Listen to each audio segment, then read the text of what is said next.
Hello, my loves, and welcome back. Did you know that your mental health affects your cat? When I realised that my mental health impacted my boys, it was a bit of a wake-up call. I'm going to share with you in this video how I realised that it impacted them and what I did about it. Now, let me just be clear. I'm not judging anybody for having mental health issues, concerns, or constraints. I've shared quite publicly that I deal with anxiety, and I wanted to create this video for you to understand how I deal with that and how I know that it impacts my cats. So if you haven't already, be sure to hit the subscribe button along with the bell to get notifications of my new content so you can help your cat with every video. When I started to realise that my mental health impacted my boys, it was a bit of a shock, I'll be honest. It was a very sharp wake-up call for me. And the reason that I'm talking about it is because I think it's important for us to be open and honest and to share that our mental health does bring challenges to us, and it can impact our cats, their behaviour, our connection and relationship with them. And I know that if you're in the Naturally Cats community, you love your cats and you want to have that deep connection with them. So let's talk a little bit about how your mental health affects your cat, impacts your cat, and also affects your relationship with them. So I started to realise that my mental health impacted my boys with my eldest cat, Leo. He is very, very sensitive to energy, to people, to changes. You may have heard me talk about him in previous videos. He was feral for the first 18 months of his life, so it took us a while to build a good connection and relationship. And now we have chest, lap, and leg cuddles frequently.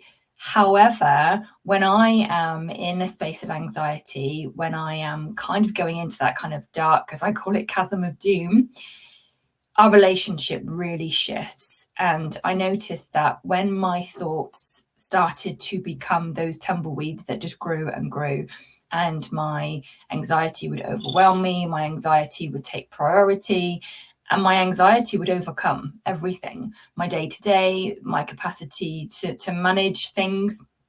So I realized that he would run away from me. I realized that he would sit by the door and kind of look around the house. He was very unsettled, let's put it that way. And I didn't really make the correlation until I had a very difficult time personally a year or two ago, and Leo barely came near me. Even if I went to put his collar on, he would run away. If I put food down for him, he would look at me like I was holding fire and was a really scary person. And it was almost just like a light bulb came on. And one day I meditated, which I've shared with you in other videos, that when I meditate, he will generally come and be with me. And he came to be with me, but didn't sit on my legs. He sat near me. And I thought, well, isn't that interesting? He's not on my legs, which he normally would be. And as I was meditating, I had a moment where I kind of had this light bulb and realized that actually, because my anxiety was overwhelming, because my anxiety was really kind of prevalent, he could feel it, he could sense it and didn't want to be near me. Now, the more work that I've done looking at energy and frequency, the more I've realized that our emotions, they are actual energy. Like everything is made of energy, even static things. And yet our emotions are energy in motion, like emotions. So like here, I've created this vibrational scale where you can see that different emotions have different frequencies, different energy. And when we're feeling them, when we create them in ourselves, that's the energy and that's the frequency that comes out of us. And that's what our cats can feel. So when I say like your mental health is more important than your cat, I mean, I love my boys. I would do anything for my boys. And yet I can't look after them if I'm not looking after myself. So my mental health is more important than them to a degree, because if I'm not healthy and well and mentally stable for me, I can't support them and be the best cat mum that I can be. So my ask of you is, how can you shift your mental state? Now, don't get me wrong, I am not judging anybody that has any form of mental health challenges, issues, constraints. What I'm saying is we always have a choice. We have a choice in how we behave. We have a choice in how we show up, how we react, how we feel, what we do. So my ask of you, my love, is, can you choose to find the gift?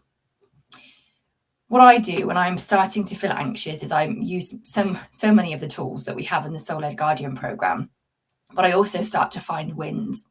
I find places where I did okay and I'm proud of myself, even in a split second or a moment. Getting out of bed, getting in the shower, feeding the boys, getting to work, putting on my computer, whatever it may be, I celebrate my win. And what that does is it shifts me from fear and anxiety and doubt and worry at the bottom of that vibrational scale, just a little bit further up. I may not be at the top in joy and gratitude and love and peace, but I may just move up a little. Just shifting that energy, that choice, that vibration can really impact us. And it's like I've said to you before, it's like training the brain. The brain is like a puppy. You have to continuously reprogram it, retrain it. So when you are feeling dense and heavy, know that you're not alone, but also know that you do have the space to find a little glimmer of light, a tiny bit of hope. What are you grateful for? What do you find that's joyful, or that you've experienced love and you're proud of yourself for? So my suggestion for you from this video is, when you're feeling in the darkest and the densest of spaces, how can you just shift just a tiny little bit? How can you find that little piece of joy and love and compassion for yourself? How can you find that win? So I'd love to know from you. Drop a comment below and let me know, what has been your win today? When you've watched this video, what is one little thing? Maybe it's a big thing, but what is one thing that you can say, I'm proud of myself for doing that. I'm glad that I made the choice to do that. I feel joy in this moment. Because the more that you have those, we call them in the Soul Led Guardian program, data points, the more you have those moments of anchoring in and remembering and reminding yourself that you can feel joy and love and compassion, the easier it will become. So I have dealt with anxiety for years and I still have it, but I manage it better. And now when I start to feel that heaviness coming in, I use all the tools that I have, that I share in the SLG Soul Led Guardian program, to support myself, so that I know that I can show up for my boys. And I know that the more I want cuddles and interactions with Leo, I've got to look after me.